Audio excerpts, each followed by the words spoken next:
गर्मियों का टाइम था, बहुत ज़्यादा गर्मी थी। नाना जी कंबल ओढ़ के लेटे हुए हैं। जब भी कोई लाइट ऑन करता तो वो अपना मुंह ढक लेते। बार बार ऐसा लगता जैसे वो रात को किसी से बात किया करते थे।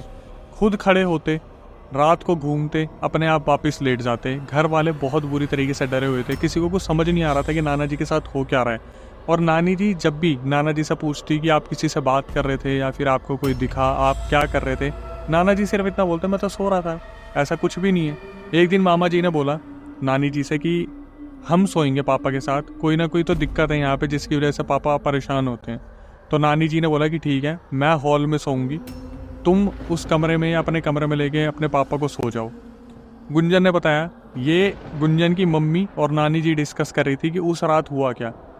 सारे के सारे लोग जो है अलग कमरे में सो रहे थे। नानी जी बाहर अपने हॉल में सो रही थी आराम से खाट पे, उनके साइड में कुछ कपड़े पड़े हुए थे। और गुंजन की मम्मी जब वहाँ से निकल रही थी, उन्होंने देखा वहाँ पर जितने भी कपड़े थे वो सारे के सारे हवा में लहरा रहे थे। और नानी जी उनके बगल में सो रही थी। गुंजन की मम्मी की चीख निकल गई है देखकर। ये चीख सुनने के बाद वहाँ सब जग गए।